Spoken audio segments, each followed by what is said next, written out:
국회의사당 300명의 새 일꾼을 뽑는 총선거 날입니다.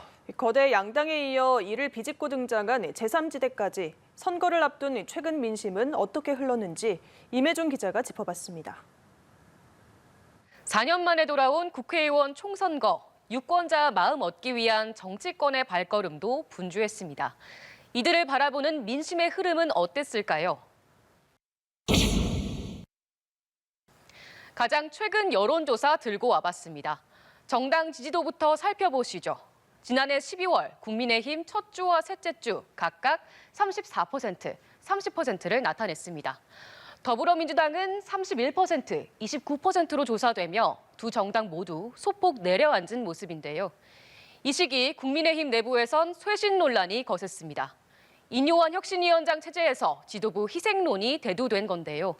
대표적 친윤계인 장제원 의원이 불출마 선언을 했고 김기현 당시 대표가 자리에서 물러났죠. 이후 한동훈 비대위가 출범했습니다.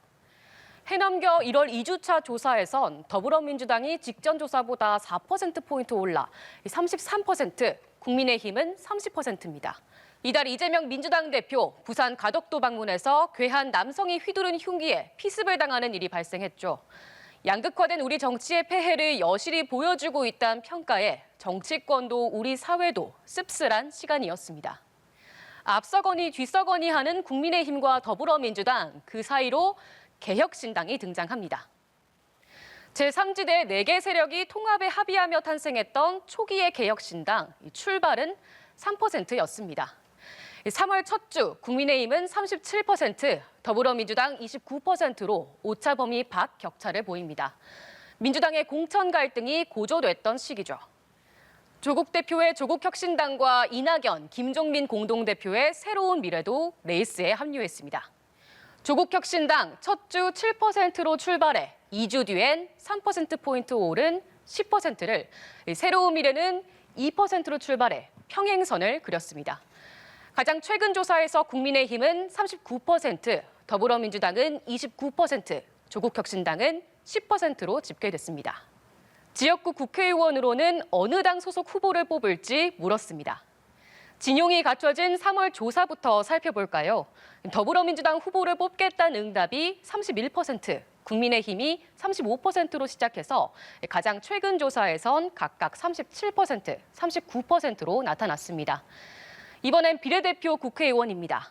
어느 당 소속 후보를 뽑을지 물었더니 가장 최근 조사에서 더불어민주당의 위성정당이죠.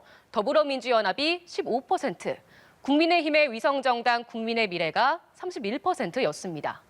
이 상승 곡선이 눈에 띄는 곳이 있죠. 조국혁신당 3월 조사에서 14%였는데 가장 최근엔 23%로 올랐습니다.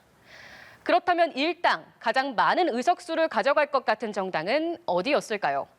더불어민주당이 45%, 국민의힘이 37%로 시작해 각각 53%, 30%로 최근 조사 민주당으로 답한 비율이 계속 높았습니다. 여론조사 공표를 금지하는 기간, 이른바 깜깜이 기간도 거쳐 이제 본투표입니다. 민심, 과연 이번엔 어디로 향할지 유권자들의 선택이 주목됩니다.